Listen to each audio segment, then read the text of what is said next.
This week on the Jock and Nerd podcast, we welcome a new superhero and a new villain to the MCU in our WandaVision Episode 7 review.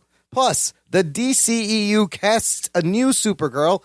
Jennifer Lawrence may or may not be cast in the Fantastic Four. And we got new trailers for Robert Kirkman's Invincible TV show and the Mortal Kombat reboot.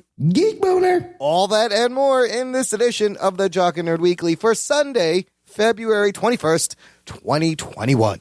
Hey, what's up? It's Taylor Gray, the voice of Ezra Bridger on Star Wars Rebels, and you're listening to the Jock and Nerd podcast. Check. Check one. All right. This is for all you fans out there. Let's give it up. Jock it, we nerd it. We funny, disturb it. We jock it, we nerd it. We spoiler alert. Oh yeah! Yo, yo, yo, what's up, listener? How's it hanging? Welcome to the Jock and Nerd podcast, where we give you comic book and superhero, TV and movie news, reviews, and whatever we choose. Jock and Nerd. My name is Imran. My name's Anthony. He's the Jock. He's a nerd. And joining us, as always, he puts the pus in Disney Plus. Of course, it's Rug Boy. How's it going, Rug Boy? You oozing geekiness over there. Yeah, I got Accutane to fucking take care of my felty zits. You put some ointment on that. You are oozing nerdiness. Do you like that one? The pus in Disney Plus? That was good. I'm surprised it took me this long to come up with that one. It's just been sitting there. That was good. Thank you. I have to give you credit when it's due. Thank you. Thank you. It's okay, everyone, sit down. It's fine. You can sit down. Oh, that's a long round. That's like an ovation. Yeah, it was good. It was a good line. I thought that since I was this old, like my skin was gonna finally fucking dry up. I guess, but I think they tell you like your skin dries up after you get laid. Okay. Lose all the moisture. Yeah. Yeah. There should have been a not funny there. But anyway. Sorry, I missed that. Not funny. Yeah, missed there should that. have been a not funny there. Yeah. Well, he can't insult you, so Of Well, course he just gave himself a standing ovation. I give myself a standing O for calling him a So I pus. figured the next thing that was in the pipeline was a not funny. I did give him a pus ball. Lame. I called him a pus ball. Anyways, We've look. ruined the show. Yes, let's get to the fucking we're spending shit. too much time on other things that don't matter. Oh my God, why are we here? Let's do it. The Jock and Nerd podcast. Oh, I went evil there a little bit. I went sinister. You sound like Tom Snyder. I'm kidding. Oh, Tom Snyder. That is a deep cut there, Ruggs. No one knows what we're talking about. Nobody knows that old talk show host. I got a bunch of casting news in the news segment. We keep driving away This like week. the important demographics to this show. Which are who? Who even is that? I don't know. The ones that matter, don't listen to this. Once we figure it out, He just skip past this. We'll get him back. Scrub that out and post. Yeah, please. I'll adjust it. We'll do it live. Fuck it. We'll do it live. Casting news, everything from confirmed casting to rumors to reported. Let's start with confirmed. Here's the big one. From Deadline, the Young and the Restless Daytime Emmy nominee Sasha Calle has scored the feature role of DC Universe's new Supergirl. Geek Boner. The Boston, Massachusetts-born Colombian actress is the first Latina Supergirl ever in DC. And look, check this out. Was chosen from more than 425 actresses who auditioned. Oh, shit. And she will debut in a weird movie, The Flash. So, and director, The Flash director, Andy Muschietti, apparently revealed this on Instagram Live, and he's talked about he watched over 400 auditions and picked Sasha Calle. Comment guys, what do you think? We got a new Supergirl. Yet All right. another one. I know you two are big on soap operas, so Oh yeah, I Maybe you never missed the Young and the I love Restless. it when a soap opera actress ascends to being a major movie star. We've I like gotten that. we've gotten a lot of quality stars from the soaps. You can't, denigrate Grillo. all of them. We had Clooney, George Clooney came from soaps. Brad Pitt, I believe, did soap operas. That's right. So she got a nominee. She got a daytime Emmy nominee. In fact, that's even better than a nighttime nominee, right? I don't know. you're so cheesy. Is there a nighttime? I mean, I don't know anything about when you hear Young and the Restless. You Yeah, obviously yeah. have connotations there of what kind of actress she might be. I don't know anything. I will just say that she is very good looking. She is very good looking. There's Absolutely. nothing wrong in that department at all. Look, we had people. I seen the Twitters. Yeah. I seen people. What are they been saying, see Rod? people What are the Twitters saying? I just want to say there's precedent for this. We had Jessica Alba played Sue Storm, yes. and it was fine. She was hot. That's all she really needs to be, and hopefully she could act good. Even Melissa Benoist, she's like a dark-haired blonde. She's not blonde. And it kind of never made sense that Kal-El's cousin was blonde anyway, since he's got black hair, I guess. I don't know. Yeah, this makes more sense, right? Sure. Apparently, her chemistry read with Ezra Miller went really well, and all these auditions were done during COVID. She didn't know what she was auditioning for. Is this similar to maybe Zack She didn't know what she was auditioning for? A little bit. She said she wasn't sure. Oh, no, that maybe I've confused that with the audition How is that for possible? Monica Rambeau. Teyana Paris maybe mentioned she didn't know what she was auditioning for. I've been reading a bunch of things. Nobody's got the right hair color, okay? Right. Aquaman doesn't. No. Fucking The Flash You're doesn't in the DCU. Yeah. Nobody has the right hair color. Nobody fucking... They don't give a shit about making it match. They're doing As long as something the, else. the person is talented. Is this similar to maybe Zack Snyder casting Gal Gadot, Israeli Gal Gadot, as Wonder Woman, and it working out really well? This could also possibly have the same effect. Sure. Yeah, sure. I mean, I don't think. How can any of us comment on that when we don't really know the actress? Right. Nobody knows except if you watched. I guess that's the only. I knew more about Gal Gadot than I did this actress. Right. Yeah. She came Are from you Fast saying and because Furious. they're both like foreign? Maybe is that what you're getting at, or just that Is they're she unknown? foreign? Is she foreign? Is she foreign? I don't It's even not know. foreign. No, more that they're kind of unknown. Unknown picks that now. Does she have an accent like Gal Gadot? I don't know. There's a lot of they.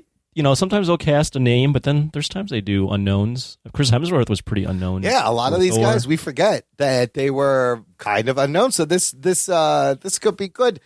It's also, remember, Supergirl previously played by Helen Slater in the 1984 movie. Christian Slater? No, Helen Slater, his mom, Helen.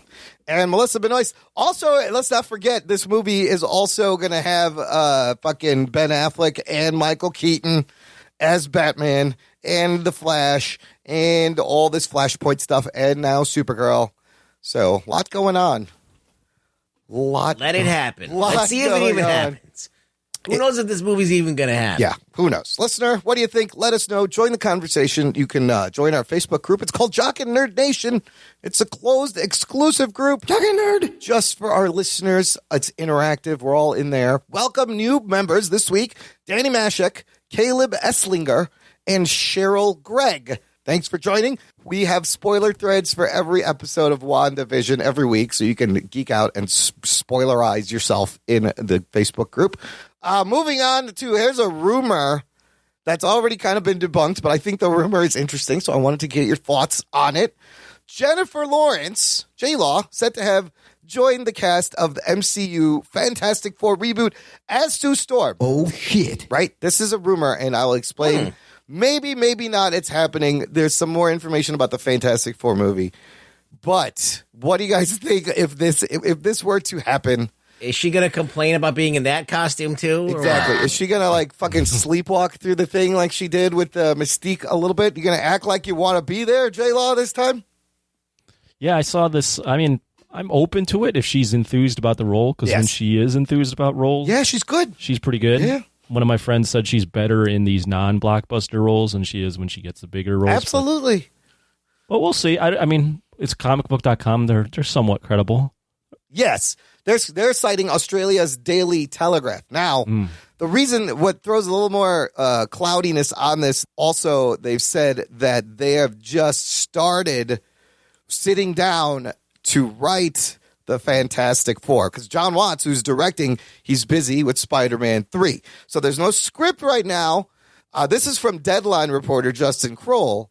He said there's no script, and they just began meeting. But he didn't exactly say that rumor wasn't true. He didn't say it was true, but he didn't say it wasn't true. Also, she could be, they just could be thinking about her. But as long as she wants to be there, it should be okay.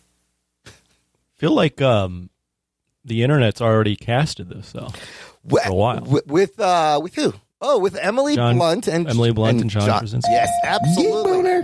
They're great. I don't know if that's going to happen, but it also depends. How old is Emily Blunt? She's like in her mid-30s now? Yeah. Maybe if they want to go with like a younger Fantastic, I don't know what they're looking for. It's still a good age for the Sue Storm to have a family. But, I mean, those two, they work well together. They're actually married.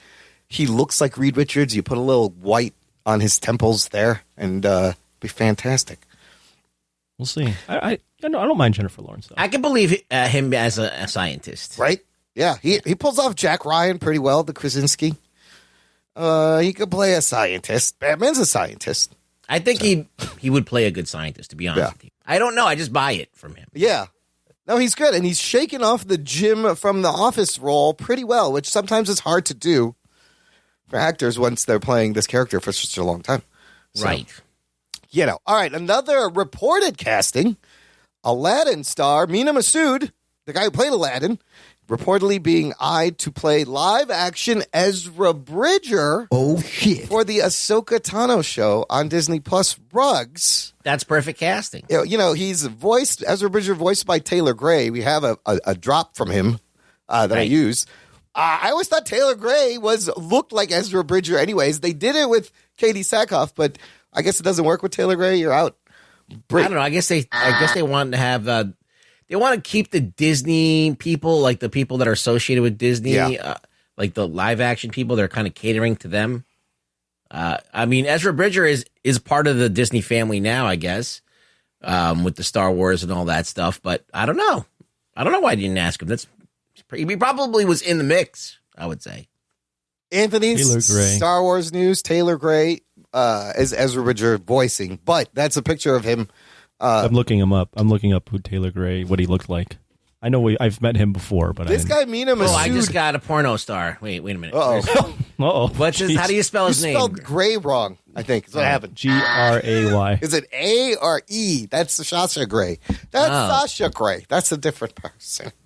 Mina Massoud was very good in the Aladdin movie. I kind of actually didn't mind that Aladdin movie. It was fun. So He looks like the cartoon Ezra character. Bridger Yes, he yeah. does. Yes, he does. He also looks very similar, and he's a good actor. So I'm happy we're getting more like brown people lead roles. Yeah, it's good. because I believe in the Ahsoka Tano show, it'll be about her going to find Thrawn and Ezra after Rebels, right? Ruggs. That's what happens. That's correct. Other Disney Mandalorian Star Wars news. A little follow up from the Gina Carano story from last week. A Hollywood Reporter saying Lucasfilm source says that Cara Dune role on The Mandalorian is not expected to be recast. That's fine. Not expected to be recast. They're not. She had an interview she did with what's his name, Ben Shapiro. Yeah. Oh, really? Yeah, she basically said that Disney had been bullying her for a while on some of this stuff, and that they bully a lot of people within their company. Listen, they bully movie theaters all the time. I also read that she said she found out on the internet along with everyone else because they weren't really talking to her at the time. Yeah, So she I said was she like, kind of knew whoa. the writing was on the wall before that. So I don't think she's going away, people. I think we're going to be hearing a lot more from the Gina Carano. what do you mean? Like, she's like you said, I feel like she's going to put up a fight a little bit and try to remain in the public eye to keep her narrative and her.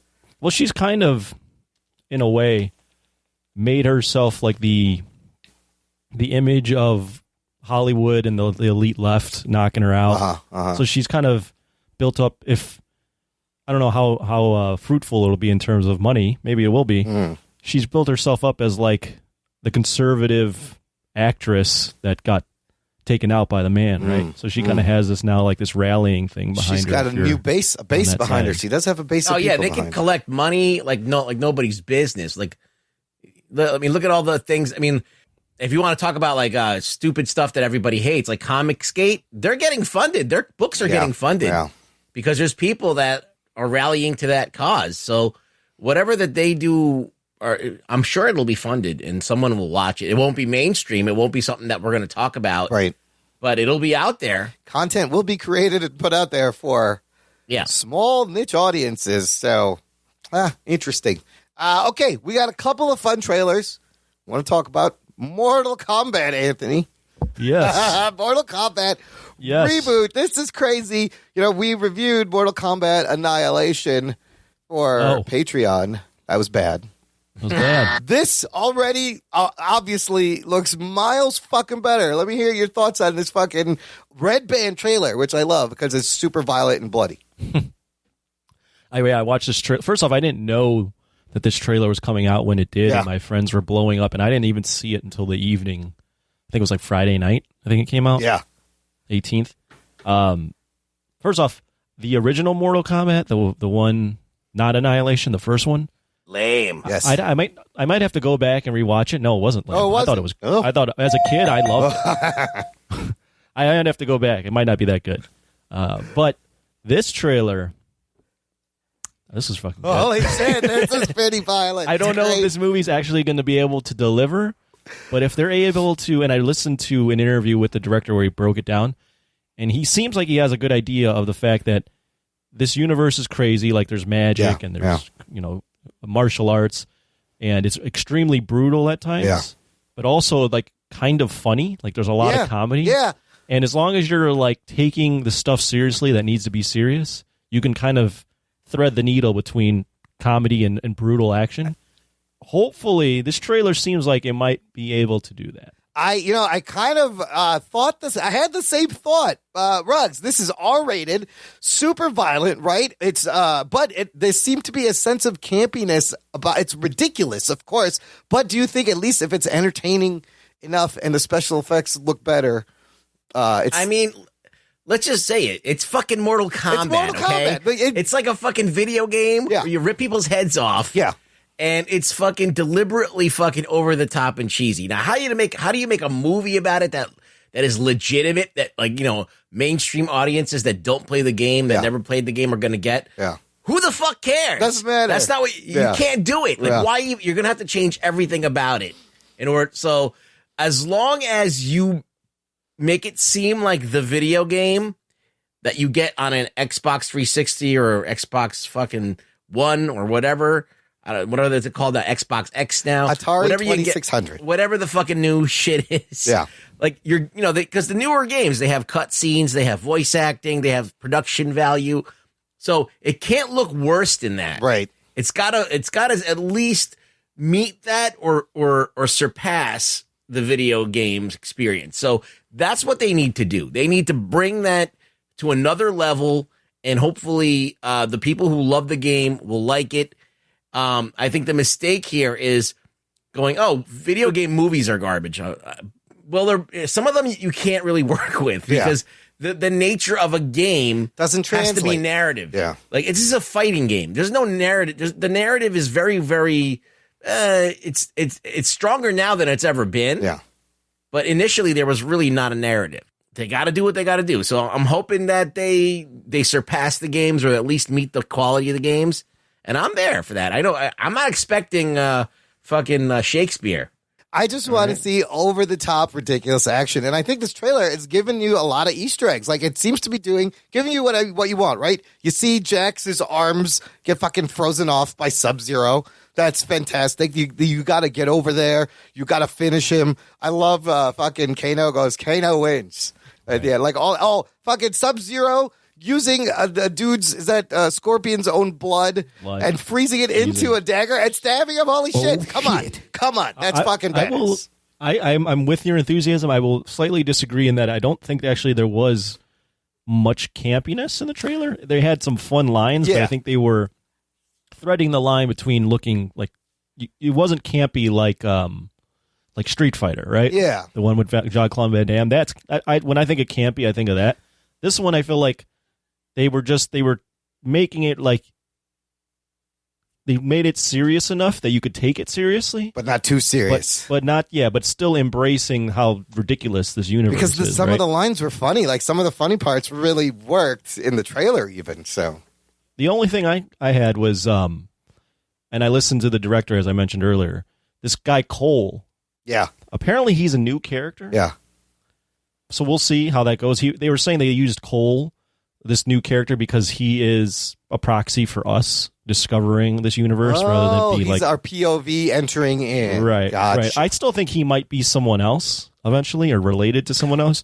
I personally, if I were going to do it that way, I would have used Johnny Cage as the POV character. So Cole is played by Louis Tan, which is the only person I know that's in this movie. Like, I don't know any of these people. Josh Lawson, Jessica McNamee, Hiroki Sanada, Joe you don't Taslim. know who Hiroki Sanada is? No, who's Hiroki Sanada? He was in. That dude. Yeah, he was in Endgame. Logan. He's been in a ton of shit. I didn't know his name. That dude, he's been in Avengers Endgame and everything. He was right. He was in the Japanese scene, right? In Endgame fighting Hawkeye. Yeah, that's the dude. He's been in a shit ton of movies. He's been in everything. Chin Han. I don't know any of these other people. But Louis Tan, I know. If this is half as fun as this trailer looks, produced by James Wan, coming out April 16th, 2021. What is your guys' relationship with Mortal Kombat? Did you guys play it a lot? Was it past your time? It was smack dab in the middle of that shit. Like, when I was a kid, we used to go to the pool hall, and the pool hall had an extensive arcade. And you would literally put your quarter on and go, okay, I'm next, motherfucker. Yeah. And then you get your ass kicked, and then you like have to walk of shame to the fucking change machine. And that was it. That was like high school. That was like, you'd drive to the pool hall, you'd play fucking Mortal Kombat, Street Fighter Turbo, a couple of other shit. It was a Ninja Turtles game, and then you fucking and that was it. And this is like before the internet, this in Street Fighter, where you had to watch other people to figure out what the fucking finishing move is, right? You had to watch people play at the cabinet and know how to do it. There was nowhere to look it up. And you were like, no, you could. You could look it up. You had to go to like the store and get the Game the Game Informer magazine. Right. Yeah, the Game Informer magazine, and like you didn't have a cell phone to take a picture of it, so you had to like fucking memorize it or write it down on your fucking hand. It would have been like, it was like half circle down, up left, half circle up. You're like, fuck, what is this? And there were 6 buttons. You didn't know which power strike it was. If you were a real loser, you got that Game Informer magazine, and then you called the number, the help number. Oh, God. And then you sat on hold, and you asked somebody, how do you do the fucking thing? And then they told you, and you had to write it down. That's insane. I saw a documentary about this dude who worked at Nintendo, and he worked in that department, and there was just a number you could call. And the guy, instead of like now you'd look up a walkthrough on YouTube, this dude would literally tell you on the phone how to pass the game and how to keep going and how to get through the game. That's all you had when you got stumped back then. Yeah. For what it's worth, you said actors you didn't know anyone else. Yeah. The guy that's playing Raiden, Tadanubo Asano. Where's he from? He was in Thor and Thor: The Dark World. He was, I believe, Hogan. Oh, this guy. Okay. He's one of the Warriors 3. Oh, he isn't. Yes, he is Hogan. You're absolutely right. Okay. Wow. So you got some MCU dudes in here. Well, I have 2 questions. They're not related. Yeah. But we'll go on the Mortal Kombat canon. Yeah. This movie, it seems like, and I'm pretty sure I was right back in the day, but they introduced the heroes as Sonya, Jax, Kung Lao, right? Yeah. Liu Kang. But then they introduced Kano as a hero. And I always thought Kano was a villain. Did you notice that? Yeah, I mean, maybe Kano maybe he has a transition. Maybe he starts out as a hero and ends up a villain. Kano wins. He was a villain, right, in the comics? Or not in the comics. In the game, yeah. Games, yeah. Well, I feel like that there was only like a few obvious hero characters, and the rest of them were like kind of murky. Yeah. I mean, I always assumed that Kano was a bad guy. From what I remember, I was talking to one of my friends. They were like, Kano was a bad guy in the first Mortal Kombat. Sub-Zero. Right. Goro, and then Shang Tsung. Oh, you see Goro, too, and it's all CGI. It looks all right. I mean, I don't know. Looks like the Hulk with the 2 more arms, yellow. Now, my other question is, were you guys Mortal Kombat guys or Street Fighter guys? Well, let's see. I mean, I was any fighting game. Yeah. Any fighting game was my thing. I liked fighting games. I think over time, I became more of a Tekken guy. I graduated to these other games like Soul Blade and Soul Calibur and all of that stuff. But in this time, I think I liked Street Fighter 2 a little bit more. Yes. Right. And I played Marvel vs. Capcom a lot. Yeah. That was great. I think I was better at Street Fighter 2 than Mortal Kombat. It depended on the system you had, because Street Fighter 2 was Nintendo, and I believe Mortal Kombat was Sega. Was it Sega? Yes. I believe so. Well, Sega, what happened was Genesis? Mortal Kombat was too gory for Nintendo. Oh, right. That's a good point. Yeah. So they had to like edit it. And so Sega got it first. Because I remember, Sega had 3 fighting games. It had fucking Street Fighter, it had Eternal Champions, and it had fucking Mortal Kombat. That is And the we played first the time shit out- I saw a dude pull somebody's spine out of their body on a video game. Absolutely. Oh, shit. Once you see that, you're like, oh, fuck, what is this? And show me more. I want to see the Eternal Champions movie. That fucking thing never gets any love. You might be the only one asking for that. Do you remember Eternal Champions? I don't know what that is. Oh my I don't god! know what that I'm is. not sure what you're talking about. Eternal Champions. There was like a guy who looked like Dick Tracy. Okay. Look, it's literally a ripoff of Street Fighter. Was it like in every single Altered way? Beast? No. Yeah, there's a weird beast looking this guy one. there. I remember this packaging. I do remember the front of this box. Yes. Yeah, there was like a superhero guy. Yeah, there's a superhero guy and like a lion guy. Yeah, it's fucking legit. I loved Altered Beast on the Sega too. That game was fucking dope. I was a Street Fighter guy Okay. just because I had Super Nintendo, Yeah. so that was the first Yeah. fighting Yeah. game I was playing. But then I would go to the arcade and see Mortal Kombat. I'm like, what's this? This is for the older kids. This and like just the way it was animated, Yeah. it just looked different than Street Yeah. Fighter. So it was looked a little more. Well, they used people for the 3D first time. kind of? Yeah, they photographed real motions from real people, so it wasn't a cartoon like Street Fighter. So it did. And for what it's worth, the guy on the side of the old arcade game where they played Johnny Cage, Yeah. I knew that guy. What?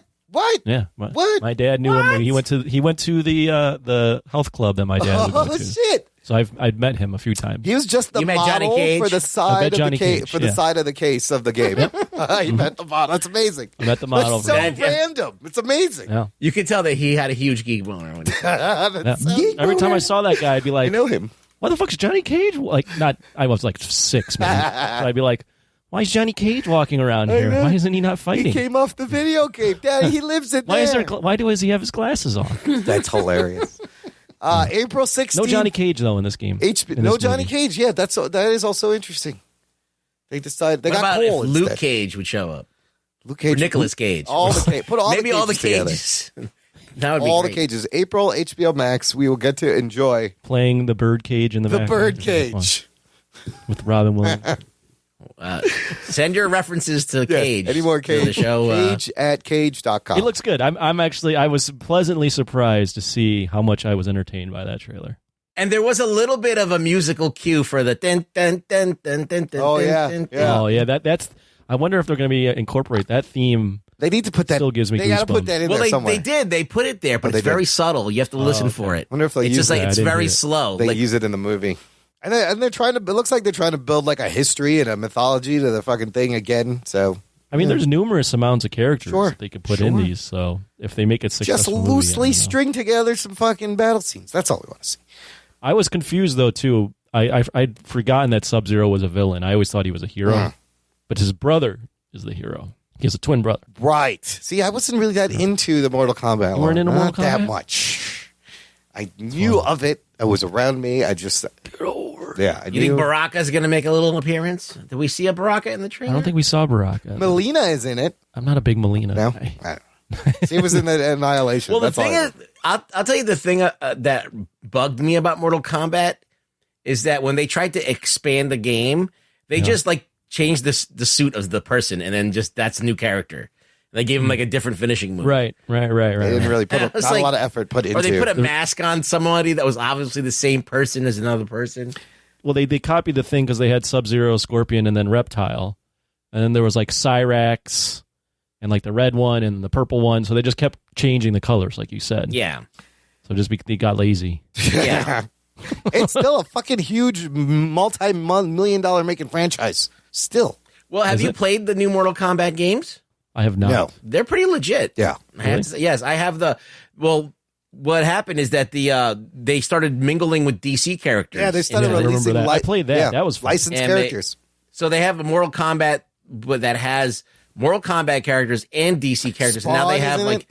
now they have Spawn. They have the Terminator. They have Rambo. That's crazy. Yeah, they got That everybody makes fighting. it a lot awesome. more fun. Absolutely, That's actually really cool. Yes, that makes gotta- it a lot more fun. You got to see the fucking look up the intros. I would with do fucking Spawn Arnold. versus the Terminator, Mortal Kombat style. Fuck, dude, that's fun. I Yeah, want to see that. fatalities me are too. ridiculous.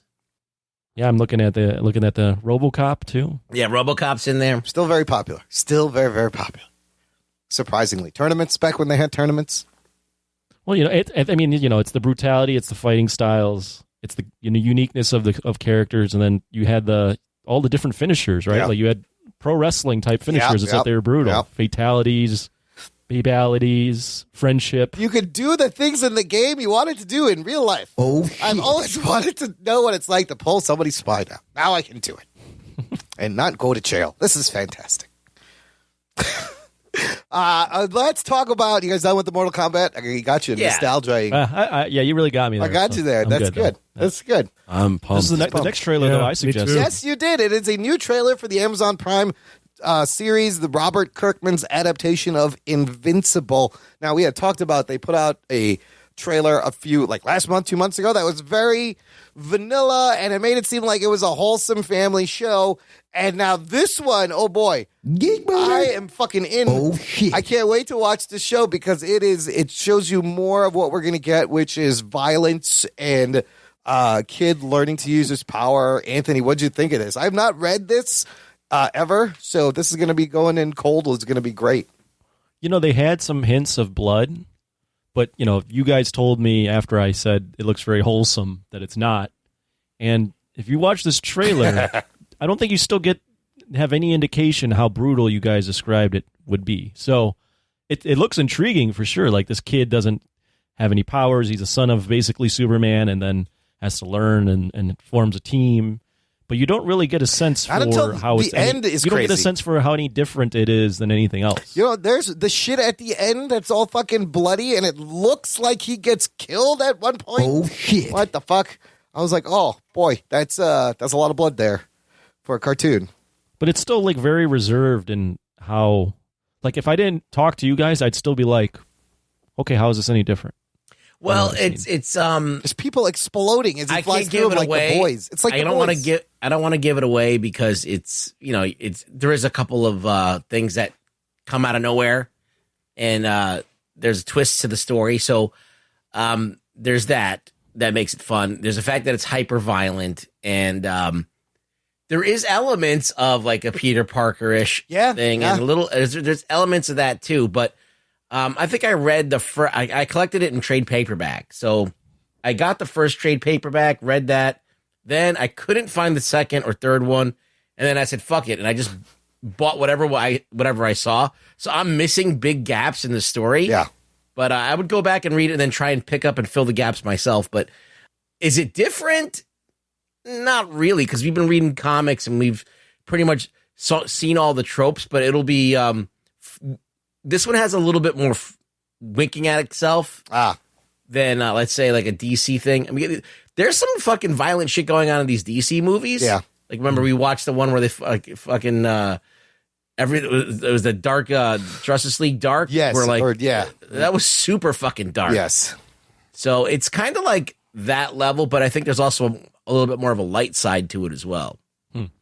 It gets, I do like the part where he's like learning his powers. Like that looks like fun. I have to highlight this voice cast again. We kind of went over it last time, but I didn't dig far enough. There's fucking everyone, isn't this? This is amazing. Stephen Yeun playing the lead guy, J.K. Simmons as his father, Sandra Oh as the mother, Seth Rogen, Zazie Beetz, Mark Hamill, Walt Goggins, Jason Mantzoukas. You got Michael Dorn, who's Worf from Star Trek. Jillian Jacobs from Community. Zachary Quinto.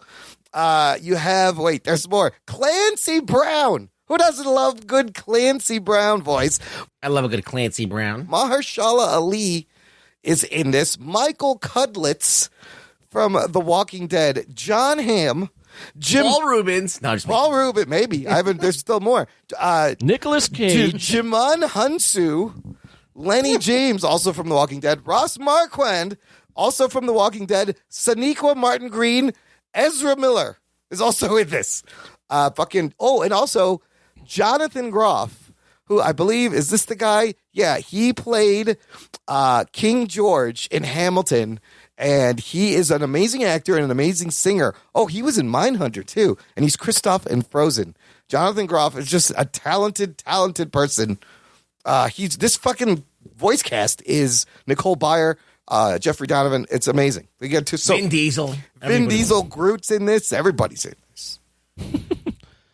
Yeah, I mean, it's an elite cast. I'm surprised all these people signed up for a show that no one really knows about. Some are one episode cameos, but some of them are for the full run. So I think this is going to be another buzzworthy show like The Boys, because they are releasing it March 26th. The first 3 episodes will come out, and then it's going to run weekly through April 30th. 1 episode a week. So It's going to be too much for some people, I think. you mean just too violent and over the top? Yeah. I mean, if The Boys is it more than The Boys? Like that's a lot. Well, when it's a cartoon, it feels like you're doing something wrong because it's animated, especially when it's not anime. Yeah. In anime, you can do anything. You watch Attack on Titan, there's fucking blood all over the place. I mean, Harley Quinn is pushing the boundaries a little bit also in that show. So Right. Yeah. but we're gonna have a lot of things to watch coming up here. As before I get to that, That's fine. Yeah, just wait. Oh wait, we got a full year of content to enjoy as geeks. Before we get to that, last story, listener, you want some swag? You want a T-shirt? You want a mug with the Jock and Nerd logo, the old logo, the new logo? Jock and Nerd. Visit our shop, jockandnerd.com/shop. It's our TeePublic storefront where you can get our new logo on tons of things. There is a sale this week, February 23rd to 27th. Classic T-shirts, $13. Crew necks, $30. Mugs are only $11. Masks are $10. Everything else up to 35% off. Oh, shit. Get it? Put it on you. Put it on your face. Go out there. Put a mask on your mouth. Put us on your face and chest. Last story, this dude on Reddit made this like spreadsheet laying out every new piece of Marvel content the MCU is planning to give us and realized that we're getting a new MCU content every fucking week this year. Oh, shit. Geek Boner. Look at this graphic. WandaVision rolls through to March. They're going to do the thing they did with The Mandalorian where the week after it ends, they do like this making of special documentary of the series, they're great. So WandaVision, making of WandaVision, Falcon and Winter Soldier starts. Right after that, that's when Black Widow comes out. The following week, Loki 6 episodes start airing. When that ends, Shang-Chi comes out. Then What If 10 episodes. Then Miss Marvel 6 episodes taking us through Eternals in November, and Hawkeye series 6 episodes taking us through December 24th. This is pretty much our content calendar for the year. Jock and Nerd. Isn't it, fellas? It's a lot. This is good. This is what we wanted. I think that from July 23rd to September 10th, when What If is out, That's a slow period, maybe?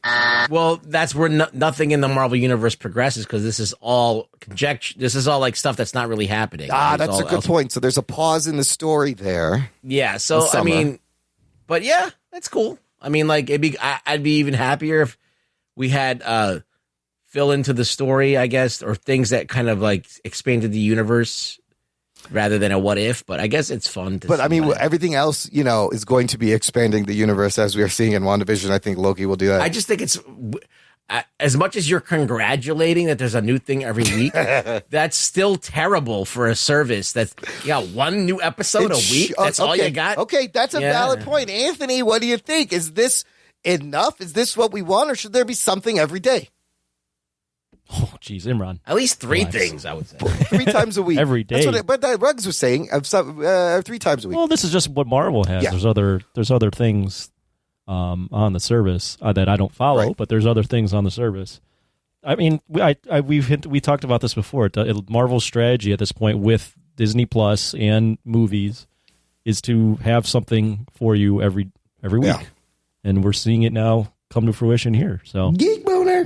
with the year, yeah, I like it because we had the year off last year Yeah. due to unforeseen circumstances. WandaVision I've been pleased with throughout. So if they can keep up the content, and I've liked most, if not all, the Marvel movies, so if they can keep it up, I'm all for it. Fuck yeah.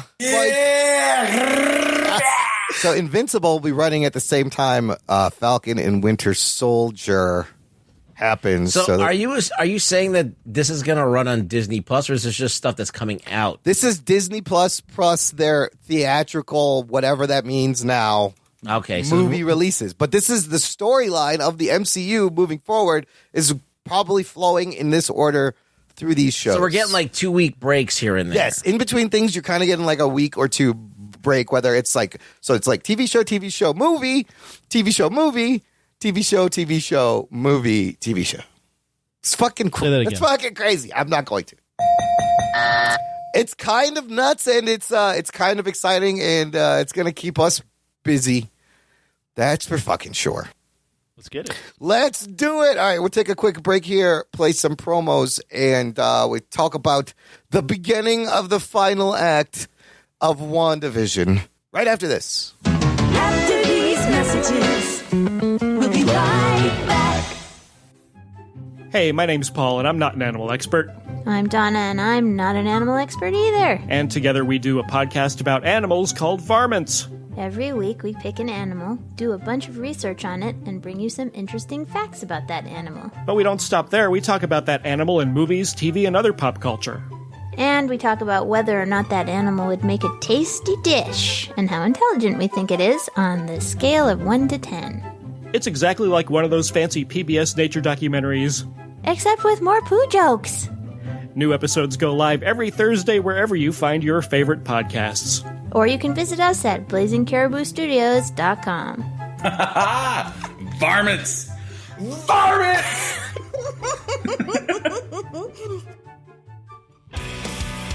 We didn't listen to our parents, and now we get into cars with complete strangers. My name is Mike O'Connor. I drive for a rideshare company and host a weekly podcast called Can I Get a Ride? Having a stranger get into your car can be anxiety-inducing. Lucky for me, I like to talk.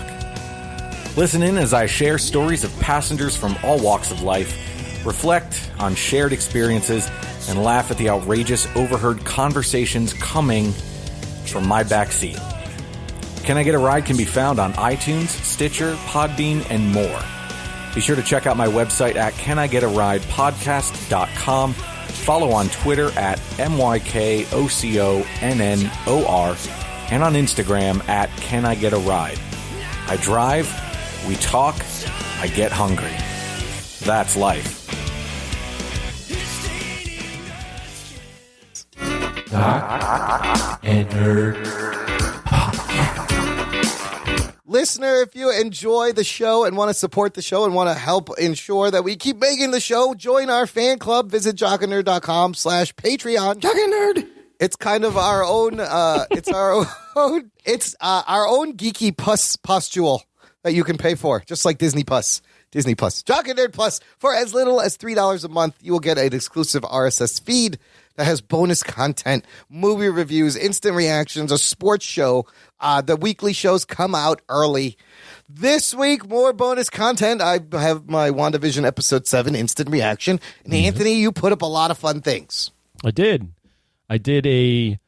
as of this moment, Oscar predictions with Gerald Morris. Nice. From Geek Two Boner. Peas on a Pod, which was a lot of fun. Yeah. We were both really pumped to do that, so hopefully you guys enjoy it. And then I also reviewed the critics' darling of this year, Nomadland. It came out on Hulu over the Just weekend. released on Hulu, and I watched that one also. Maybe we'll discuss that in What Are We Watching? Sure. Because I was like, oh shit, it's out. I gotta watch this fucking movie. So good stuff. Get all of that and more. jockandnerd.com/Patreon. Let's get to WandaVision. We are up to episode 7, the beginning of the final 3 episodes of WandaVision. Here's your spoiler alert. Strap yourselves in, you fucks. Spoiler time.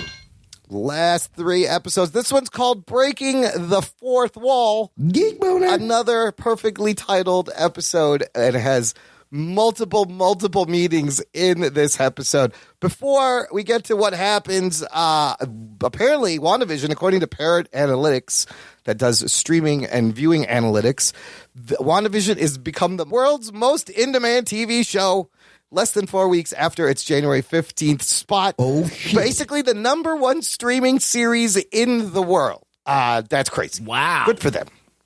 Holy shit. Also, apparently it's so popular this week, Disney Plus crashed Oh, shit. as people tried to watch WandaVision in the middle of the night when it comes out. I think it comes out at like 2 in the morning. Yeah, In Central midnight Time? Pacific, I believe. Okay, so it'll be later. But it's funny that it crashed. The last time that happened was like, remember Luke Cage and Netflix crashed Netflix for a second? I didn't remember that, but now I do. So the show, of course, the show's dealing with what? isolation and grief, something everyone has been going through for about a year now, so I'm not surprised that it is this popular. Anthony, holy shit, what happens in this episode, Breaking the Fourth Wall? Oh man, I haven't done a recap. I know. I'm putting you on your toes there. This episode is set in the 2010s. Yeah. So it's kind of a Modern Family office type where they're breaking the fourth wall and having interviews where they're doing their inner monologues of what they're thinking at the time. And as they're doing this, we're coming off the episode where she expanded the hex. So you can tell that her powers, she's losing control of her powers because the hex, she's not able to control the realities as much as things keep switching eras, items keep switching eras, the staircase, tables, all sorts of little things. As this happens, Vision is trying to figure out what's going on because he just got reanimated and he sees Darcy there, helps out Darcy to get her back, and they're basically on an exposition tour of, hey, you're dead. Here's what's going on. Let's get you up to speed type thing. Little side plot this episode. Yeah, and he's trying to get back to her, but there's a lot of things getting in their way of him trying to get back to Wanda. So then Wanda, because she's having this breakdown, she lets her kids go with Agnes. Excuse me. Uh-oh. I said that's a little spoiler right there. And as she's losing her powers, Sword is trying to get in, this offshoot Sword led by Monica Rambeau. I guess we find out maybe that the engineer wasn't really anybody. We'll see. Yes, possibly wasn't. Monica Rambeau, basically, this is her origin story, this episode. She goes into the hex one more time, and she develops powers. She lands in a 3-point stance when she confronts Wanda. You can see that she's becoming Photon. Wanda realizes that her kids are gone when she visits Agnes's house. She goes to the basement. And we find out that Agnes is Agatha Harkness from the comics, all the online speculation was presuming. And we find out that she's also been kind of playing the strings this whole time, and they do a little dancey thing towards the end where they say it's Agatha all along, and they show her. Oh, that was great. Manipulating every scene in the series so far. And then there's a mid-credits scene. I don't know if you guys saw. For the first time, yes. And the mid-credits scene is Monica Rambeau is looking around Agatha's house, looking for Wanda, and Quicksilver, in quotes, shows up. Yes, not Pietro, Quicksilver, but we don't know if that's really we don't him know who that is anymore. It's not and him. He shows up, and it ends on that cliffhanger. Dude. And he's like, what are you doing here, basically? Yeah, and she's got him under their spell. You see purple magic. This episode, so they introduced a new hero, a new villain. They confirmed a theory that everybody thought and then kind of busted a bunch of other theories and then set up more fucking connections. It's they're moving the pieces on the board for the final act. They put everything now in its place, right? You kind of know where everything stands for the most part. Yeah, it's they moved it along. Ruggs, what'd you think overall? What'd you think of the sitcom influence this time? I liked the opening. I thought it was good. Felt like the music was kind of like right on the nose of The Office. The Office. It's perfect Office melody. Pretty much aping the whole thing. I like this. I mean, I don't know if I like this episode actually. Oh no! I think that for me, Monica Rambeau going through and becoming Photon was the highlight for me. Yeah. Okay. I think everything else kind of was like not so good. Really? Yeah. I really didn't like the end at all. Oh fuck! With the jingle that they did. Yeah, I just feel like you're gonna do this. Like we're getting to the reality of this non-reality, and I expect things to get more feel like more serious at this point. This thing's going on, and then it kind of goes to this other thing, and it was just I was like, you're just sucking the life out of this moment here. I'm like, we're finally getting to see if we're going to go into Mephisto's territory, we talked about this last week, we're going into Mephisto territory. We're going into the guy who's supposedly the devil of this realm. And then it's kind of not, there's no sense of dread. There's nothing. So I just felt like I felt shortchanged a little bit. You think if it didn't end on the jingle, you would have felt differently?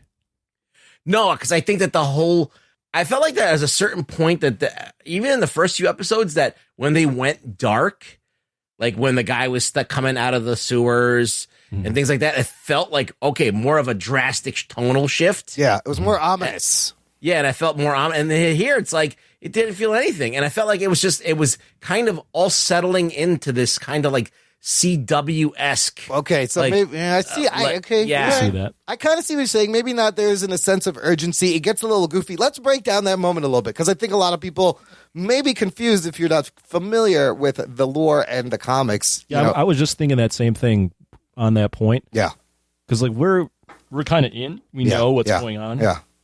And we have working theories and everything, but when I was talking to my friends, they were like, "Oh, what does that mean? Who is that?" I have no idea who that is. Is that a big reveal? And I think the way they did it is to that because she just comes out and says it. And I love the line she has where she's like, "You didn't think you were the only magical girl in town, did you?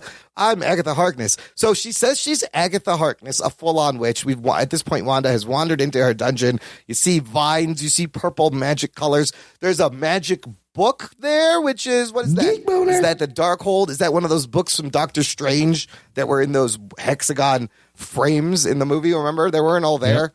Yep. Does she need to open the book? I don't know. Agatha Harkness, to give you a little context, listener, first appearance in Fantastic Four '94 in 1970.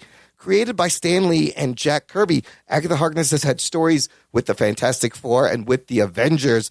She is as old as human civilization.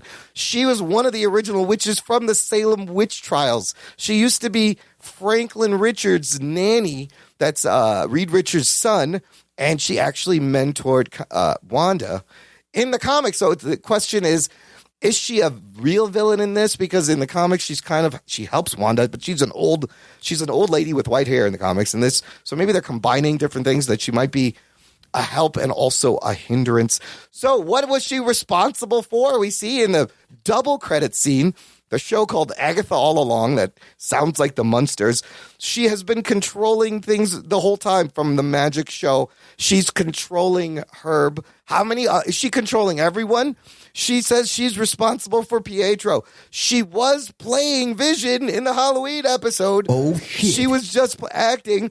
She's the interviewer in this episode that asked Wanda, "Do you think you deserve this? Is this why this is happening?" And she killed Sparky. Oh, shit. Their dog. I do see purple, which is her color of magic, and the color of the Power Stone also. Catherine Hahn, amazing in this episode. I love that line where she's like, "I actually did bite a kid once." I laughed out loud So when they good. cut to that. And there's the looks off camera, when they're doing those documentary style, like it's so perfect. They did it perfect. They nailed that. Yeah, they nailed that. Well, the biggest thing that I saw was someone spoke to Wanda when she was doing that. Yes, during the fourth wall interview, break. that was her. That was Agnes. Oh, really? That was Agnes, but disguised. The voice was that was actually her. They pitched it down. Oh. Pitched her voice down. But then Wanda's like, "You're not supposed to say anything." So that shit was crazy. So, yeah, we know she's Agatha Harkness, is Pietro Mephisto. A bunch of questions now. Overall, I did enjoy the episode. I can see Ruggs' point. Yeah. But I'm just so locked in right now that they could basically do anything. Well, no, they can't do anything. But if they're able to get away with a lot for me, and I'm still like, yep, I'm in. I'm just hoping this is the last cough of cheesiness. And as I said, like the whole point is that this is supposed to feel like the Marvel Universe at some point. Mm-hmm. And even the Guardians of the Galaxy movies, which I don't like, seem to be a little bit more, I would say, in the more feeling like Marvel than this does at points. I feel like we're watching Agents of S.H.I.E.L.D. Oh, shit. Oh, no. Oh, no. That's not good. That's not a good vibe. Yeah, that's what I was feeling. I was like, oh, this is not like... Because, like, when you're watching The Mandalorian, right, you're like, oh, this is fucking something I've never seen. Like, there's no show I can compare this to. And I was like, okay, well, obviously WandaVision is doing this thing with the sitcoms, and then they're going to kind of bridge this gap to this kind of, like, weird yet ominous and scary or whatever, right. or dark. Or... Yeah. Like, I think that was the juxtaposition of the two makes it interesting. So, like, if next episode kind of still is dancing around with this nonsense, like, like people are like, oh, Catherine Hahn is so good. I'm like, she's just she doesn't, like, I just watched, like, a show where guys, like cut weight, pretended to be UFC fighters and convinced me. I thought they were actual UFC fighters because that's how good they were. Yeah. No, I don't believe that she's a witch. I'm sorry. I think she's just an actress playing a witch.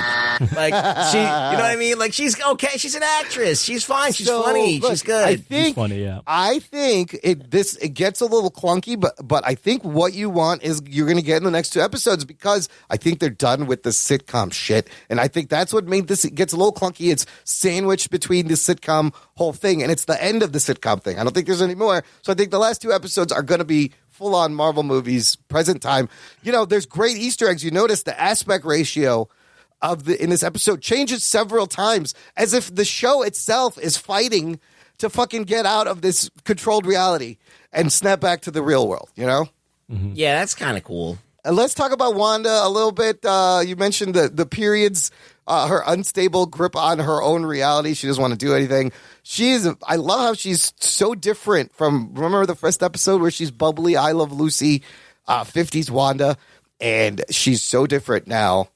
Well, yeah, there's a nice little Easter egg that someone pointed out, where at the beginning of each show, it's like previous week on WandaVision. I got you heard that? Yes. Yeah, where the first couple episodes she's really bubbly, but as the show goes on, she's like previous week on WandaVision. Check it out. It's 10 seconds. Previously on WandaVision. Previously on WandaVision. Previously on WandaVision. Previously on WandaVision. Previously on WandaVision. So that last one was the saddest one. So, yeah, definitely she gets sadder and sadder saying previously on WandaVision, which is kind of cool. I hope that her character, I hope that she wasn't I don't mind the manipulation, but I hope there's still some gray in her character, and that she maybe was complicit in something. Like maybe she made a deal with the devil or did something that probably wasn't the best idea for just to deal with her grief. Well, one of the better moments in this episode was when Monica was talking to her. Yes, let's talk about Monica and that confrontation. And that whole thing saying that you have to live with your pain. It's part of you now, and you can't. It has to become just a part of your life. It's my truth, she says. Yeah, it's your truth. Yeah. I loved that line where she goes, "Don't let Hayward make you the villain." And she goes, "Maybe I already am." I was like, oh, fuck. So back to Monica's guy. Do we think it was some random Major Goodner shows up with this fucking sword lunar monster truck, and that does not work. That can't get through the fucking bubble. But that was lame, by the way. But I didn't even understand why they brought that thing. It didn't work. But do we think that's the engineer, or the engineer sent those people and there's still another person? Because I was like, that's it? It's just some random fucking person? I don't know. I think that was just that was just like a little red herring. Yeah, I hope so, because the way they've built up the engineer with the lines they were using about, I have a friend, this buddy's coming. Yeah. You wouldn't build that up just to have it be Major Goodner, like whoever the hell that was. Some lady that knew her mom. I don't know. Yeah, no, who cares? Monica running through the barrier, that fucking part was so dope. The way the time was pulling apart her different versions of herself, and you heard more dialogue from Captain Marvel. You heard Nick Fury in there and Carol Danvers and her mom. That was sick, and now she could see energy. She can see waves. I wonder how many people this caught off guard too. Like, again, we knew that she's going to become one of these things. She has several names. A little backstory on her, created by Roger Stern and John Romita Jr. Her first appearance, Monica Rambeau as Captain Marvel in Amazing Spider-Man Annual in 1982. First appearance as Photon in June 1996. First appearance as Pulsar, 2005, and then finally as Spectrum in 2013. And she did lead the Avengers at one time. She was a legit leader of the Avengers. So what name are they going to take? Are they going with the Photon because of they've been using that so far? Photon, I think, what they're going to start with. Just with her, with the tease of her mom being called, her call name being Photon. She went in and she wasn't rewritten. I think that's fucking crazy too. What do you mean? Like she can now resist Wanda's or Agnes's rewriting of reality, entering the Hex. And her sword costume already kind of works as her superhero costume. It does. They had the color scheme. Mm-hmm. And the superhero landing was fucking amazing. She does that twice in the fucking episode. You see two superhero, and she's like, "Go ahead, do it again." She's like, "Do it again. I dare you.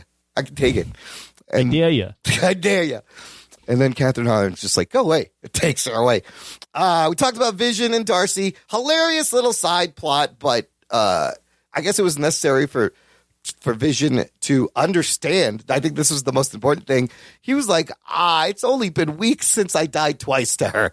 This is a lot of trauma. I love that. I love the part where he's talking to the camera in the interview, and he's like, and he basically goes, "Why am I even sitting here doing this?" You know what? I always wanted somebody to do that in these shows where they're talking about what just happened, but I wanted them to go like, "What am I talking here to you right now? This is ridiculous." Well, what was always funny about those interviews, like on reality TV, is like, for instance, The Real World. You know, they would do the interviews with the person after, as if it was like a monologue of their internal thoughts when they were in a scene or whatever. Yeah. But those interviews were always either before or after. Yes. Or spliced, like neatly spliced in. So it was never really, it was always a fake thing, right? These inner thoughts, these weren't ever their inner thoughts. They do that all the time on like your Hell's Kitchen and those shows. Everything. It started with The Real World. And I always wonder, do they tell them? They're like, pretend you're back in the moment. Right. What would you say if this happened again? But now act like it hasn't happened and you don't know it's going to happen. What are your thoughts? I was like, how the fuck did they do this? It's as if like they do in the boxes on a comic book page, right? Where you're like thinking. Yeah. The inner monologue. I believe that they give them lines to say too. Oh, definitely. Oh, 100%. They're like, can you just at least use these words when you say anything? But in terms of what they're doing, because of The Office, the minute The Office came out and it was set as we're doing a documentary on this paper company in Scranton, every fucking show ran with this documentary direct-to-camera style format. Modern Family is funny because at the very beginning of the series, they mentioned there's a documentary, and then for like 7 years, you forget. They're like, why are you still talking to the camera? They're still making this. They never mentioned the documentary again. What is going on? But everyone just, it's an easy way to get that inner monologue. This is a confessional. If you hit it right, it is funny. Cut to the inner monologue. And Modern Family does it well. The Office did it fucking fantastically. You know, so there's good examples of it. And also, Darcy mentions every episode. She's like, it's funny. It's so meta. She goes, I've been watching WandaVision all week, just like us. But every episode has been a day. It's only 7 days have passed, apparently, is what they... What I got. I caught that. Right? I love the Jarvis mention, the Ultron mention, and then the fact that Vision goes, well, what am I now? Oh, that's a good we fucking don't really question. know what he is now. No, that is a great question. He doesn't even know. What am I now? Well, Ultron is his dad. So is Jarvis. And Jarvis is his other dad. And Bruce Banner and Tony Stark. Right. And the Mind Stone. And the Mind Stone. Remember, he doesn't... Banner says that in... what movie is that? He goes, you're part... In Endgame, he says, even if we remove the Mind Stone, it's a complex overlay of Jarvis, Ultron, Tony, me, and the Mind Stone. Everybody's been up on that bitch. I bet Shuri put some of herself in there when she was in there.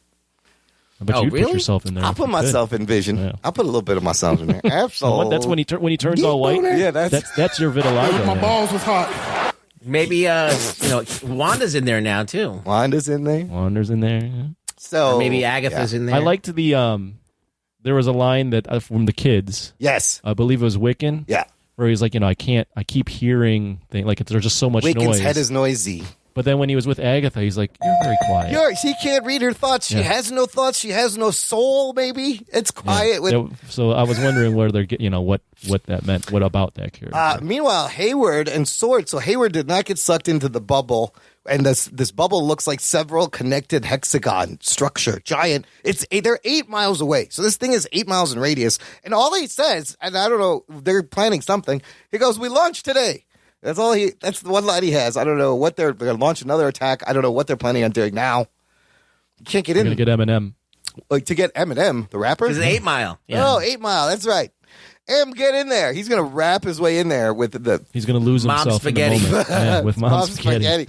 He will use the power of the Guinness World Record of the fastest rap ever. Fastest rapper. I don't think he raps that. Twista, I think, was able to hit dude, more I'm telling syllables. you, that verse on Godzilla is in the Guinness World Book. It's the fastest ever, yes. It's something insane. Like hundreds of words in like 30 seconds or something. You mentioned the post-credit scene, the only time we get to see Pietro. And now Agnes is controlling Pietro and Wanda and Monica. Is that we don't know if what Pietro is. Is he just a figment? Like, is he a creation? Is he... Was he pulled from the X-Men universe? It's still kind of unclear. Does he just look like? Yeah. Does he look like that because she's making him look like that to people? Is he dead? I don't know, but we kind of know. I mean, now we know it's kind of Monica and Vision and Wanda, who's kind of trapped, and the kids maybe against Agnes and Pietro, and maybe there's another underlying villain, and then you have Sword kind of on the the third facet of this. I think there's Agatha and still something else. You have this kind of pull. You have Monica on one side and Agnes on the other side, and Wanda is going to be in the middle. And I still can't think of a scenario where it works out and it makes sense. What do you mean by where it makes sense? Well, I'm trying to figure out what is in comics. It doesn't even make sense. No, in comics, it's convoluted so as fuck. How is it going to make sense in this universe? I can't wrap my head around. Okay, this may help, and there's a big clue in the commercial. Isn't there one point this week before you get into that? Yeah, wasn't there one point where a character, the hands of the character become the kids? Yeah, Mephisto's hands are the kids because you need to see that. No, it's another guy's hand. Oh, it's another guy, but it looks ridiculous. Yeah, I want to see something stupid. He's like literally that. got arms that end up with the little toddlers on the end of them. It doesn't make any sense. But comics, it's hands comics. In their slack holes like mine. Yeah, it's like a permanent puppet. That's what it is. Oh, two rugs. It's a permanent rug boy. You can't take it off. Imagine if Rug Boy was grafted to your arm. And you could some could confuse Rug Boy for a small baby. Yeah, you might be. He just as many teeth, if not less. Oh shit! But what about the 5 o'clock shadow and the bloodshot eyes? That's a dead giveaway. Well, you're like all those kids that are born with just have full heads of hair. So I've seen the whiskers on kids. My brother-in-law just had a girl. Imran probably came out full beard. She had a full head of hair. I came out with a full white beard. Oh shit! Yes. Full pubis bush, and then Borat was there going. You come from the Middle East like Imran. You full head of hair and face. We are born bush first. That's how we're born. That's how the pregnancy goes. I see the bush. He's coming. Yeah. It's like a second bush that comes out of the other bush. Mashallah, this boy has a bush coming out. Allah is God. God is great. Everybody who's listening to us is now throwing up. Yeah. Oh shit! They've turned this off to just go throw up. Baby cubes. They're now looking at whoever's in the same room, like embarrassed. Like, what the fuck? Yeah, people's wives or husbands are listening to this and being like, you listen to that this crap? Is what are disgusting. you doing? He warned you not to listen to this in public, listener. It's not a good idea. Don't put this on the overhead speakers. You should know by now. Yeah, don't put this on the Alexa for the family. Let's talk about the commercial. Perfectly themed pharmaceutical pill commercial that we're all used to these days. Done, just executed perfectly. This is for something called the Nexus pill. It is an antidepressant that anchors you back to reality or the reality of your choice. I love this. It all relates. Side effects include things like confronting your truth, seizing your destiny. And it goes Nexus because the world doesn't revolve around you. Or does it? Well, did you look up Nexus? Yes. In the Marvel glossary? Fuck, dude. Nexus is a huge thing. Again, same two people in this commercial we've seen in the last commercials.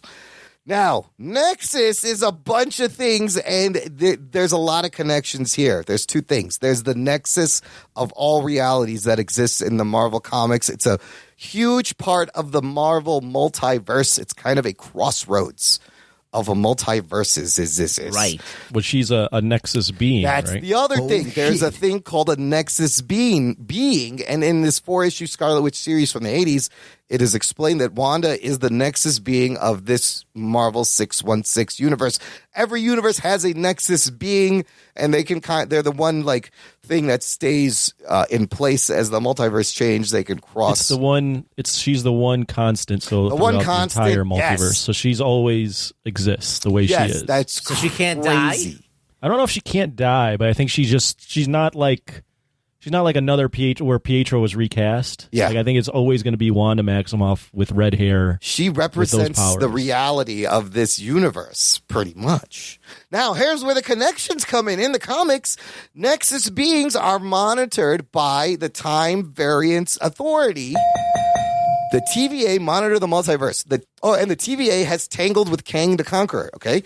So the TVA is going to be in the Loki series. We know Kang is coming in Ant-Man 3. Geek boner. So it's possible this show is setting up every fucking movie and thing that's coming in Marvel in this next phase. From Loki to Ant-Man to obviously Doctor Strange in the multiverse, Spider-Man 3. This is crazy. So I think this is a big clue of where, like you said, Ruggs, where is this going? This may be where it's going. So this is basically like Marvel Flashpoint. A little bit. I think Agatha Harkness needs either Wanda's power to open a portal or to open the book or to go through the universes or I don't know, something like that.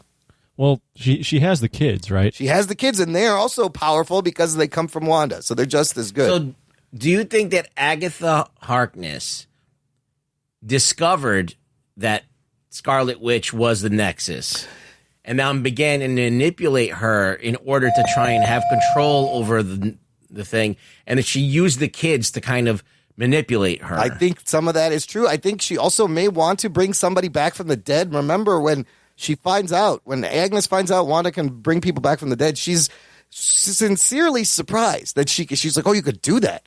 I think that may be a reason she wants Wanda's powers. Maybe Ralph, who is Ralph? Is it somebody she wants to bring back? I think that she made a deal with Wanda maybe, or figured out that Wanda could make kids that were magical. But she needed Vision back to do so. So maybe she let her know that Vision was captured by Sword and they were using him as a weapon.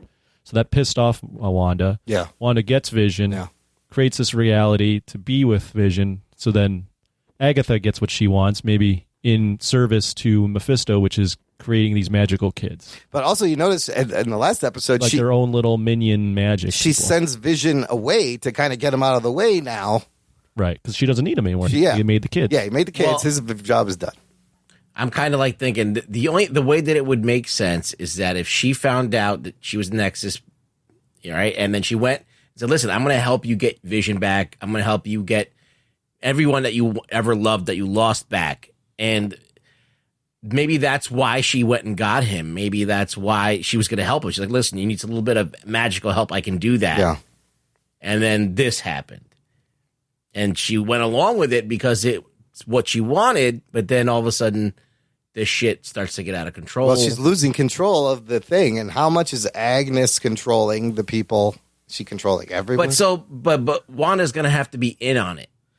She's in on it that Agnes is involved. Well, Agnes is trying to get her on her side. And so far, it's working because she will not listen to Monica at all. And, Monica's trying to help. But I don't think that could be the case because it seems like that Wanda only knows Agatha as Agnes, and in her role that she's playing, I guess. But I don't know.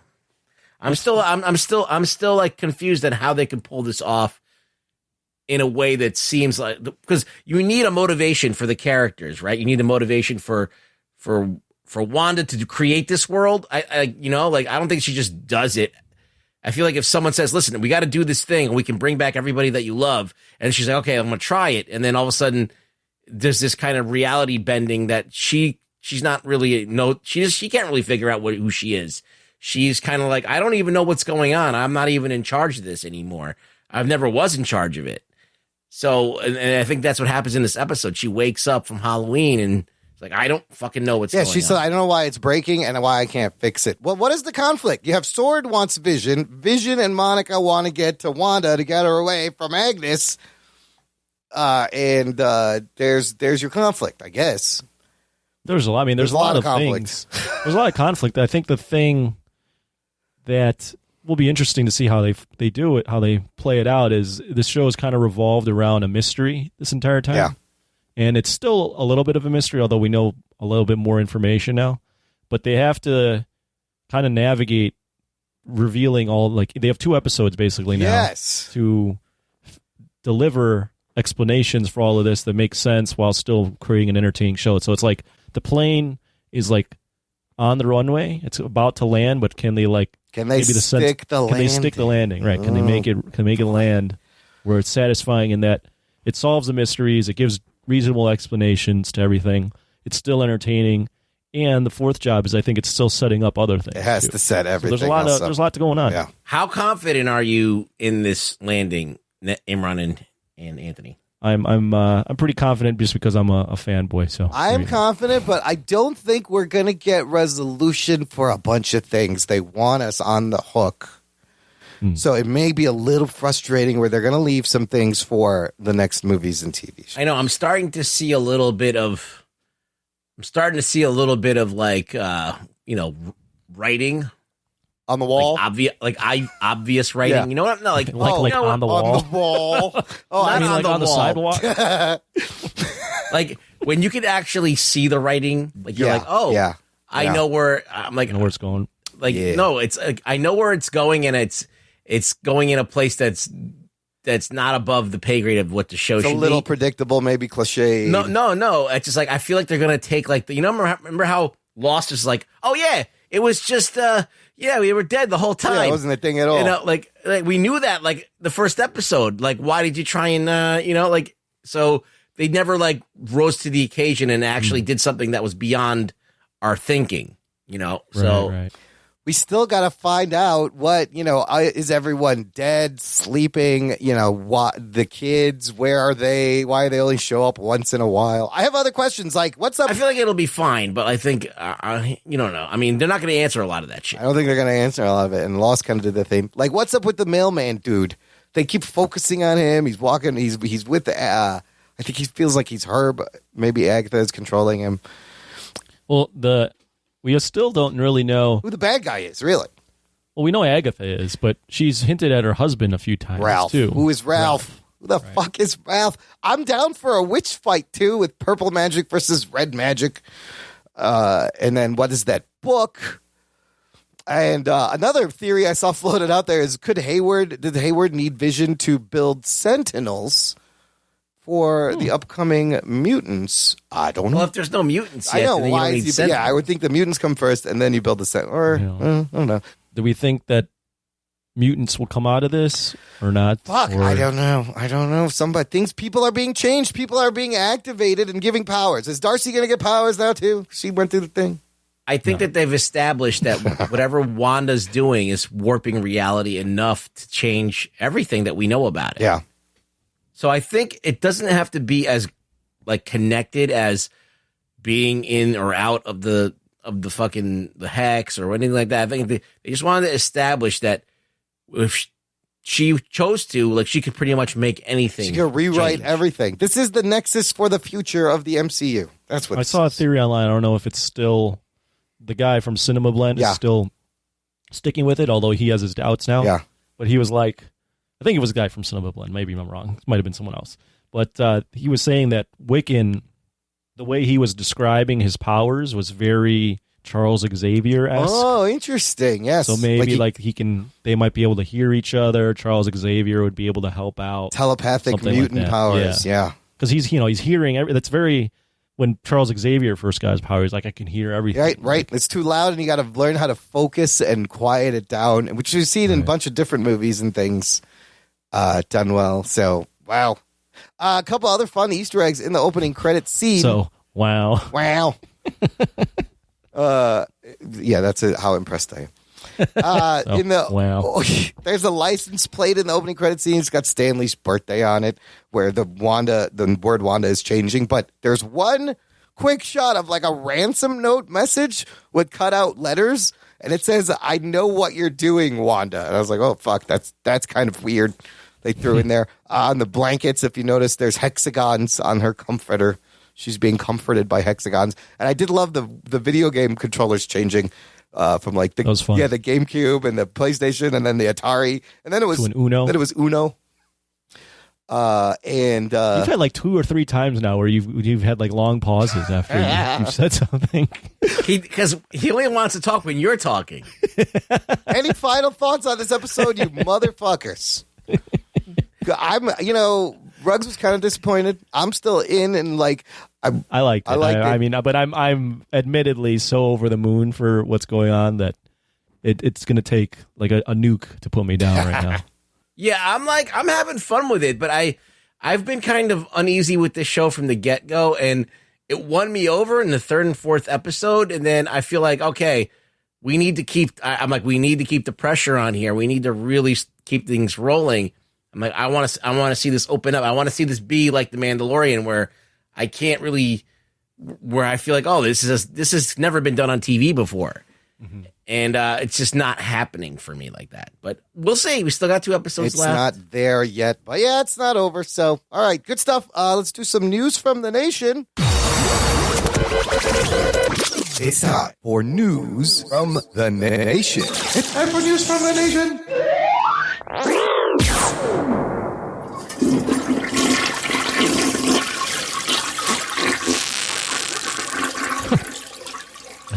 You got to clean up after that one. That's an internal fart. Yeah, that's not a good one. It stinks. That's one of those where you anticipate you're gonna let it go and you're gonna have some good noise, or you could like let it out maybe even like silently, but instead you let out and it's just like, oh, I might have to check.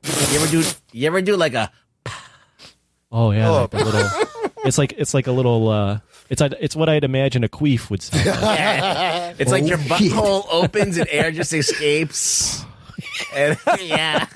This is like that Eddie Murphy bit of him doing Richard Pryor doing shit jokes. You ever get that fart and you want to go, that's all the fart I'm going to get?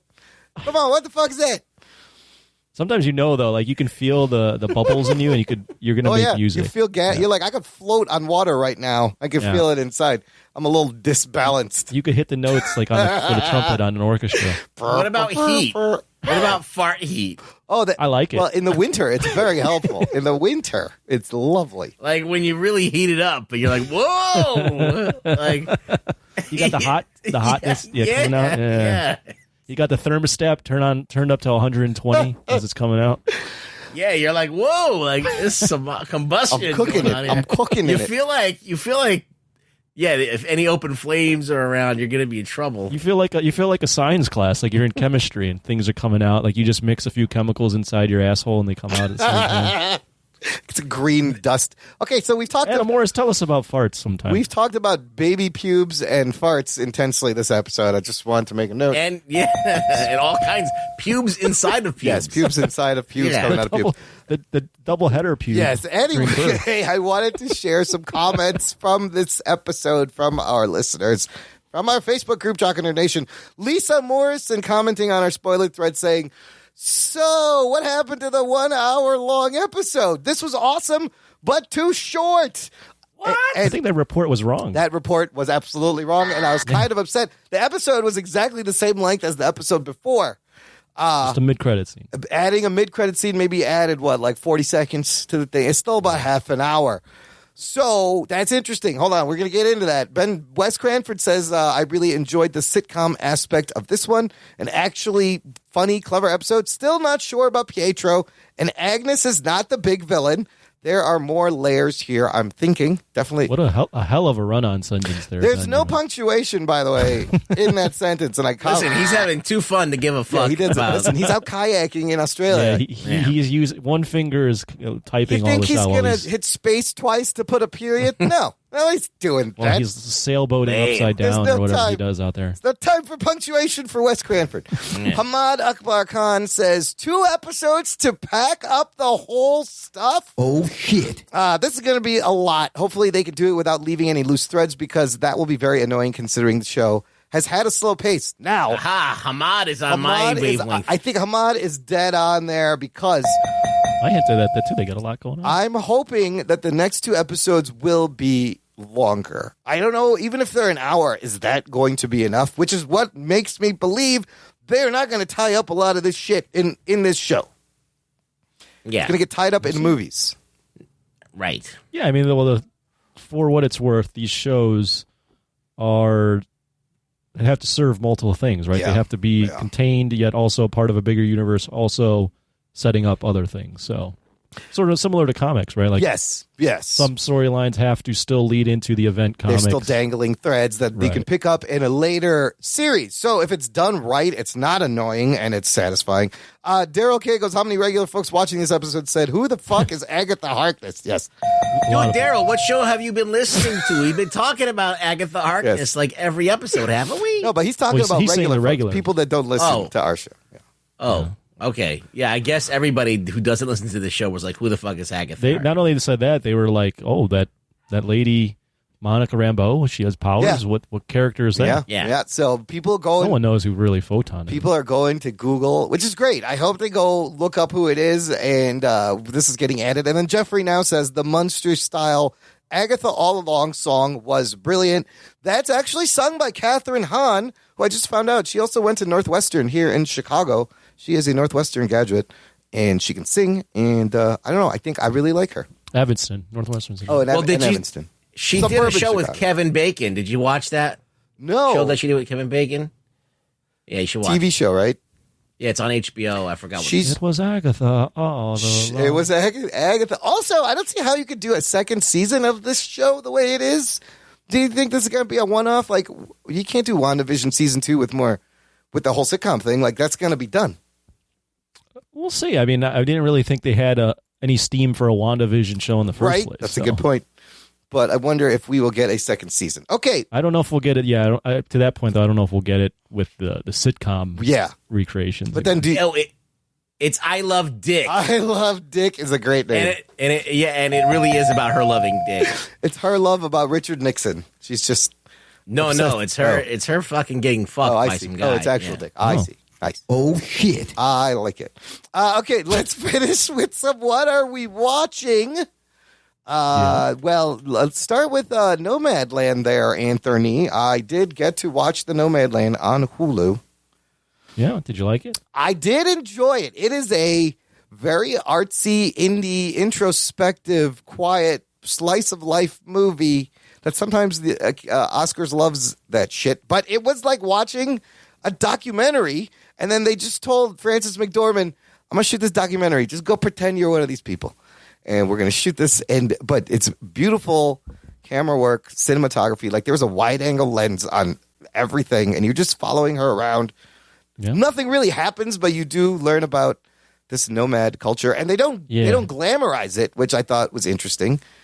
It's romantic, but it's not all fucking great. It's not a pretentious movie. It's very matter of fact. But it was weird because it was like it's a docu fiction. What is it? It's a document. I thought it was a documentary. I thought I was watching a documentary. It looks like a documentary. Yeah. And there's real nomads in it. Yeah. It's basically Borat. It's a serious Borat. Yes. It's like it's a Borat without jokes. It's like she goes in there, she pretended to be somebody, and they're taping it. Well, but the thing is, they know that it's a movie. The people on set know that it's a movie.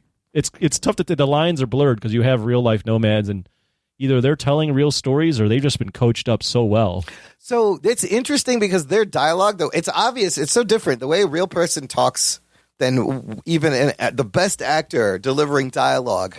You could tell when a real person is telling a story. It's not finessed. It's clunky. They're repeating things. What's kind of impressive then for me was, it wasn't my favorite movie of the year. Now you can hear then the review on Patreon, but Frances McDormand having to basically get on that level where she doesn't look out of place amongst real people is, I think, very difficult. And she does a very good job. Amazing performance to just slide in there, and the movie is so real. It's just the only word I can think about it. Can you imagine? She's doing the director. She's probably going to win Best Director. Chloe Zhao did that. And now she's doing Eternals, like how wildly different those movies are. So it's going to be interesting to see what she does with a movie with a plot and like a story structure, because the other movies, she's just filming things and you just kind of cut it together and there's a little bit of a story. This is the perfect movie to make a fucking gigantic And now you're going to have film. her do Eternals with a special effect. It's going to be fascinating. So wild. Having gotten into movies now, like a little bit more, it's wild how Marvel plucks these like indie people. I love it. I love it. But then they you see how much sometimes they strip away from the indie guy of like their integrity, who they are, who their they are, soul, their artistic integrity. But then you also see some of the ones that are really creative, like Ryan Coogler, or some of the other ones are able to weave in some of their stuff. So it's interesting to see how the big indie director, like a lot of these, the way they're doing it is a lot of these guys, they don't have like the intermediate movie. They're just jumping in from like small movie to gigantic movie. Here's a Star Wars movie, right? And it's like, It's just interesting to see if they are able to sink or swim within that. Well, you that have sandbox. generic type of directors like your John Watts, and then you got your full style Taika Waititi's. I mean, we're going to get Sam Raimi style. Taika Waititi's a very good example of him Ryan Coogler. being able to weave his style into Marvel. So I have no doubt that she will film some incredible visual fucking things, because what she showed with shots of the desert, the Badlands, there's a part of the movie that it looks like an alien planet that she's in, and it's gorgeous. It's a beautifully shot movie for sure. Yeah. I can't say I would recommend it to a lot of people. I don't think many people would really appreciate it. I like these kind of movies because they do make you think about your life and yourself, and it is, again, it's like a slice of life thing. You did get something out of it. I did get something out of it. I would say I also got something out of it. It's moving. It is by the end. It is pretty emotional. Not pretty emotional. It was like it hits on some things where you're like, oh, like that's an interesting idea, a thought there. And it's based on, like, the setup is crazy. Like in 2011, this town in is it Nevada? A factory shuts down, and the whole town pretty much disappears. They're all real. It's gone. The town is gone. Think about that. And like, what do you do? So I love the Amazon fulfillment stuff and her finding work. I thought it was really interesting. Yeah, it's interesting. It might win Best Picture. It has a very good shot. Yeah, it has the stuff that they like to reward. Yeah, a little bit. Well, in stark contrast to this Oscar-winning film, I watched The Tax Collector. Oh yes, it's Shia LaBeouf, starring Shia LaBeouf as a guy who's pretending to be Mexican. Oh, jeez. Okay. And this is going great. It is a B movie. Oh, okay. I would say but I fucking enjoyed it. It was a fucking stupid B movie. All it takes is guys with guns blowing people away and a somewhat attractive woman doing things, and you're halfway there. George Lopez is all in you it. got. George Lopez is in it. It's a heavy-hitting cast there. The movie is just okay. There's a satanic bad guy, that wants to take over the drug cartel. How is Nicolas Cage not in this movie? All right, and Shia LaBeouf and his best friend are the tax collectors. They go and they collect money for the drug cartel. Okay. And I guess fucking shit goes down, and it's fucking crazy. Lots of blood, lots of people die. I don't know. It's a movie. I don't know. I can't recommend it, but if you want to watch, if you like watching movies about LA drug cartels, people getting shot, some gangs and stuff, it's a movie. Grand Theft Auto, the movie. It's a movie. I was shocked that Shia LaBeouf was used in this movie because they built his character up to be the ultimate badass, and they literally do nothing with it. But other than that, whatever. So that's a movie I watched. All right. Good stuff. Yes, what we were watching. I told you. So it's a recommend for you? Geek boner. Not a strong recommend. A very, very weak. Gotcha. Like if you have nothing else to watch. Is it better than Roadhouse? I think it's on. No, okay, good. It's not better. Okay, it's not as then good I don't as know Roadhouse. if I need to watch it because I love Roadhouse. But it's on Hulu. If you're, I think. And what the other thing that I watched Ted Lasso. Another Ted Lasso contract. is fantastic on Apple TV Plus. I think it's good. It's a good show. It's very charming. Sudeikis is amazing in this role. It's the reason why I think it's hit so many things. It's a story of a guy who's he's positive in the face of all kinds of horrible stuff. And this is something that's actually true, is that if you approach life, even your strongest enemy with some kind of kindness, you might eventually wear them down. You might eventually get them on your I side. kind of live my life like that a little bit. I could relate to Ted Lasso's personality, but Jason Sudeikis plays Ned Flanders in real life. He's like, no matter what anybody says, he's just like, oakley dokley, have a good day. Always smile. But he's so charming, and he does and the story is fantastic. I liked it too. Yeah, I'm into it. I'm good. I have one more recommend. There's a great show I started checking out on Sci-Fi. It's called Resident Alien. It stars Alan Tudyk, who is an alien who crash lands in a little secluded town in Colorado where it's always snowing, and he inhabits the body of a doctor and becomes the town doctor as he's figuring out how to be a human and to complete his mission, which is to kill all humans on the planet. Oh, shit. That is the mission, but during that, it's like Northern Exposure. I don't know if anyone used to watch this show, Northern Exposure. Super charming show about this New York doctor gets stuck in Alaska, and you learn this quirky town and quirky characters. This is Northern Exposure with an alien in it. It's really fucking charming. Alan Tudyk is amazing. His inner monologue that he talks over is hilarious.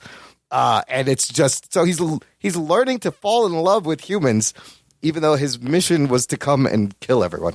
I got a couple of things. Okay, what do you got?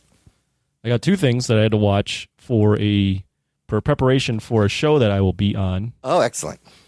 Called Mostly Superheroes. Oh, I know that show. Oh, yeah, shit. Logan from Mostly Superheroes. By the time this show releases, I believe the episode I'm on will have released. But I had to watch Thor: The Dark World. And since this episode that we are recording is coming out on Wednesday, I will play off like I've already watched Memento. Oh, yes. Okay. So you got to watch. I've seen Memento in the past, but I will have watched it again by the time this show releases. So, yeah, those were Thor: The Dark World's. How was that watching it again after all these years? Darcy's still pretty funny. Darcy's fantastic, but, dude. I love it's just an okay movie. It's really not worth rewatching again. Unless you're just a big Marvel nerd. Just the end bit with the Loki switch out. It's always good. Okay. It's just they didn't know what they were doing yet. They didn't know how to Malekith. Boo, what a waste. Come on. And then the other things I've been watching. So I've been watching on YouTube because I'm Mr. Oscars. I've been watching For Your Consideration by Collider. Where they do their predictions for like Best Actress, so I've been watching those things. And then Hollywood Reporter, since for a while now, has been doing these roundtables. Okay. With actors, writers, directors of all like the big contenders. Yeah. The most recent one that I watched was actually from a little over a year ago. It was Studio Executives Roundtable. And they had Sony, Universal, WB, Paramount, Disney, Netflix, and Amazon. It was really freaking interesting. They had like all the heads there, and they were talking about like what goes into making a movie, a bad movie, the current state of everything, and it was very interesting. So I'm going to continue watching these roundtables that Hollywood Reporter. That's on YouTube. YouTube, yep. Yeah, insightful stuff. Right now, the top leads for the categories: Nomadland, Best Picture; Chloe Zhao, Best Director; Carey Mulligan, Best Actress; Daniel Kaluuya, Best Supporting; Nomadland, Best Adapted; Trial of Chicago 7, Best Original Screenplay. Those are all. I think those are the top predicted. Listen to mine with Gerald Morris. Yeah, that's a great show. Sign up for the Patreon. You'll hear them break it all down. Speaking of Gerald Morris, so subscribe to Mostly Superheroes. You'll hear Anthony. You can check out the show I was on, and then subscribe to Two Peas on a Pod, because the show Anthony was on, top 5 most anticipated MCU properties, is out. I'll have a link to all these things in our show description. Support our pod buddies. It's a lot of fun. Mm-hmm. Ruggs, where can the listener find you online? You can find me at Twitter, at Really Rug Boy. Not at Twitter, on Really Rug Boy? Sure. Why not? You can find me on Really Rug Boy. Get on top of him. What's the key you press for that? The Ctrl key. I don't know. The on key. The on key. Listener, the most important thing you could do to help us out, tell a friend. Word of mouth. Spread the geekery. Text this episode to a buddy. Post it on your Facebook. Do all that stuff. We would appreciate it. Thank you for listening to the Jock and Nerd Podcast. My name is Imran. My name's Anthony. He's the Jock. He's a nerd. We'll beep you next time. See you laters. Need more money. Oh, I can't. I fucking It's love too it. late for me. Fucking fantastic. I woke up too early this morning. I want your head up when I throw my fist in the air. All right. Jock and Nerd.